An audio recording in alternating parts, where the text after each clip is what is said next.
Edward Sibhuku, alias Eddie Mutwe, the bodyguard of Uganda's opposition leader Bobi Wine, had been missing for 5 days. Then came a trace on social media platform X. General Muhoozi Byeyakoze, the country's military chief and son of longtime President Museveni, openly posted that he was keeping Sibhuku in his basement and warned that he would torture him. What is being done by Museveni's son is a trajectory that is leading our country into a terrible, terrible place. Sibhuku's lawyer confirmed that he had indeed been tortured.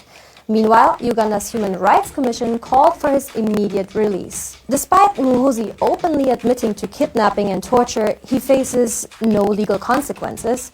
Where are Uganda's courts, and why is no one holding Muhoozi accountable? The law does not work in Uganda. The ruling family is literally above the law. Welcome to the flip side. If these institutions are to rise up and do what they're supposed to do, then actually all these people can be held accountable. Well, that does not seem to apply to Muhoozi, who is known for his provocative social media behavior. He once called for the execution of opposition figures Bobi Wine and Kizza Besigye. We do what we are ordered to do and do it well. He also threatened military action against neighboring Kenya, forcing his father to apologize. Regional lawyers are pushing for legal actions against Muhoozi at the East African Court of Justice, citing violations of Ugandan law. Yet President Museveni continues to defend him, emphasizing his right to free expression. But is threatening torture practicing freedom of expression? The government has a way, in Uganda, has a way of making you think there is freedom when there is no freedom, of making you think you can say or express yourself when actually you cannot express yourself.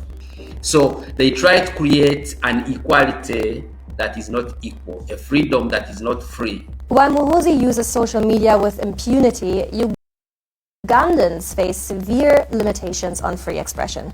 However, they remain hopeful. In Uganda, we don't see a lot of independency in the institutions. For example, the judiciary, the electoral commission. But if we have independent institutions, we can be able to have fairer outcomes of the elections, for example. Now the entire essence is to uphold stronger systems that are way bigger than individuals. Now that comes in place when the law is non-discriminatory, when the law is equal. It applies equally, irrespective of status, irrespective of race, irrespective of gender. I don't see democracy happening in Uganda unless there is a total overhaul of the whole system, a democratic and peaceful transition of power. We are more than 45 million people. If we stand together, we can overcome this impunity. Recent legislation, such as the 2022 amendments to the Computer Misuse Act, imposes harsh penalties, including fines and imprisonment for broadly defined offenses like hate speech and unsolicited information, which are often used to silence critics and restrict online expression. We have laws virtually on anything here in this country, but how they are implemented. The implementation is selective, and some people, it's possible for one to think that some of them are above the law. While General Muhoozi wields social media as a platform for intimidation without any accountability, Ugandans have to navigate a fraught landscape of repression and censorship. Their last resort, the courts, remain loyal to the powerful, not to finding justice. But even with such conditions, civil society and the opposition keep pushing for a Uganda which abides by the law. And that is the flip side. Uganda internationally mutabani wa muzeeyi wa kuno akoze erinnya, ayongera okukola erinnya n'ebikolobero bye, era ensi eyongera okusituka. Tekisanyusa bannansi, abantu b'ewabweru ab'enjawulo bongedde okusuka okulaba obutemu bwe ne taata we nti bo balina omulimu gwe baliko gwakutemula bannayuganda babasaanyewo kubanga baagala obuyinza. Kati nno ebigambo bibonoonekedde buli olukya kino kikambwe nnyo. So, allow me to tell you about the biggest criminal in Uganda. Could be East Africa, be the whole of Africa. It's a spoiled brat, struggling with daddy issues, alcohol abuse problems, holding a high top public office. He has not gone ahead to just prove himself weak, but all institutions in Uganda that are supposed to give justice to people, from the police to the Judiciary, to the Uganda Human Rights Commission, to the Ministry of Justice. And before you get it twisted, this drunkard started with threatening to behead people on X while people watched on, as if these were just jokes. Well, when I say people, I do not mean Ugandans, because since time immemorial, Ugandans have been calling out the actions of Muhoozi. From the tweets that he makes about beheading people, from tweets that promote issues of tribalism among Ugandans, hovering a looming genocide over our heads, just because a father cannot put his son in control. Someone said last week that perhaps Muhoozi is a punishment to Museveni for all the atrocities that he has made Ugandans go through. Yeah, true. I agree. You know, God realized that we couldn't do it ourselves. We were getting weaker. Some are falling into this learned helplessness. Then he threw him a son to destroy him. To show us just how evil this man is and how broken the systems in Uganda are. A tortured Eddie Mutwe is gotten, dropped at some court, and the judge has the audacity to charge and send Eddie Mutwe to prison, sanctioning an illegality, despite all the jurisprudence and the precedents we have set on that particular issue.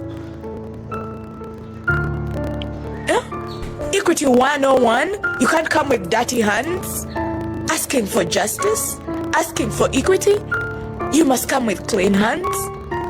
Something that wasn't done behind closed doors, done publicly before the eyes of everyone.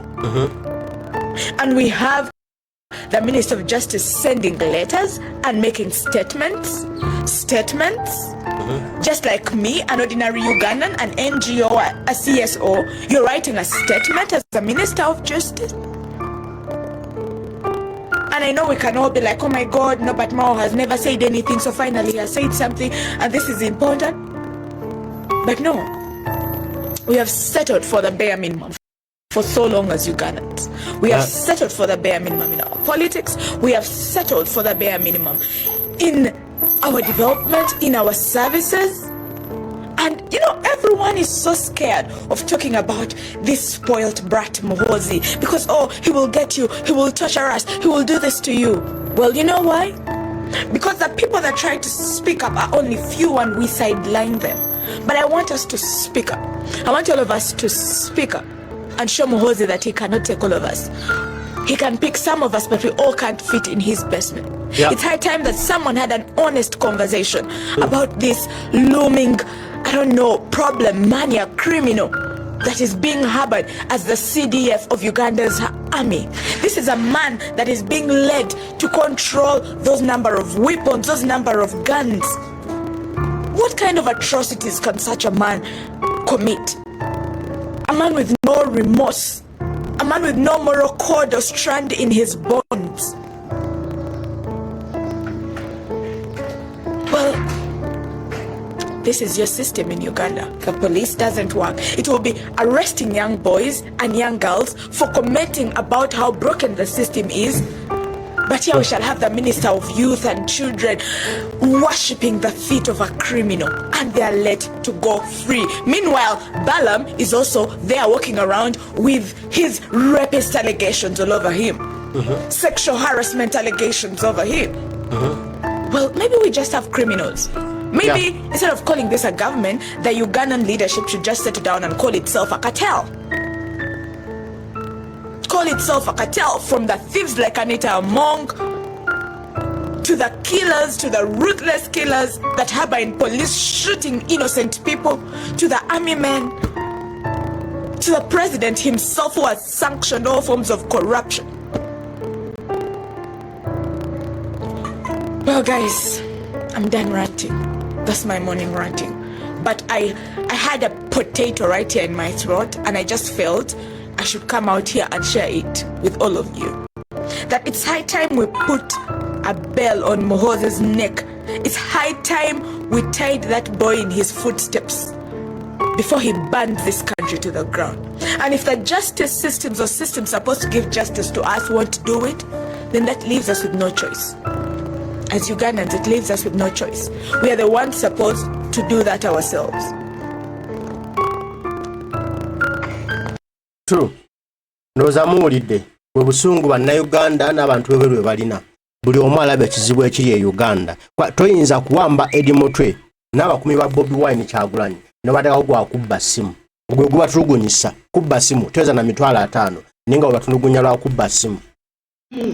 Eya Tekino C35 tukonze okunoonyereza mu tekinologiya mu Uganda teriyo simu Tekino C35 njagala okuchallenginga RCC Wasaki ajje atulage esimu eyeyabbibwa newa gye yagulibwa. Ekyokubiri, abantu 13 tebasobola kubba simu emu n'emitwalo 10 nga bwe kiri ku charge sheet. Ekyokusatu, ekyokubaggulako emisango egy'obutujju kiraga nti waliwo ekyekwese emabega gye buvuddeko ab'amawulire b'Amasaka babadde batimbiddwa ekifaananyi nti oboolyawo be baleese obuzibu, naye kino kitulaze nti waliwo ebigendererwa ebirala kubanga ab'amawulire bavaayo ku misango gy'abakireyo ne bagamba ekintu tebakiriimu era bakitangazizza. Kakati ekya abbreviated robbery bwe kivaayo musango guno kitulaga kyakwagala tukakkanya kutujja ku mulamwa kututiisatiisa olw'ebigendererwa ebyobufuzi. Ku poliisi tewabaddewo paredi yakoleddwa. Omusirikale oyo ajje mu bantu 13 balondemu eyabbye essimu kubanga abantu 13 tebasobola kubba ssimu emu obulungi. Abaana abakwatiddwa omuwawaabirwa asooka Mutima Emma bambi tayogera Kasiru kikwewuunyisa nti yali ayimiridde nga tamanyi nabigenda mu maaso bamuyoola. Abaana abalala bakwatiddwa bakubiddwa batulugunyiziddwa batyoboddwa bali mu bulumi buyitirivu. Ekitongole ekiramusi omwabi wa gavumenti state attorney teyayambye poliisi kukola analysis kwekyo kye yabadde avunaana, era nsuubira nti kuno kumalako ddembe ly'abantu kubatyoboola kubatiisatiisa na kutujja ku mulamwa.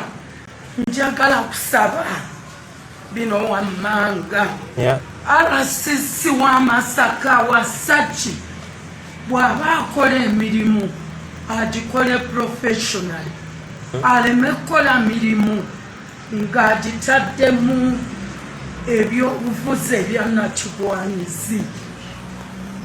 Waliwo ndowooza muwulidde kyekiri mu ggwanga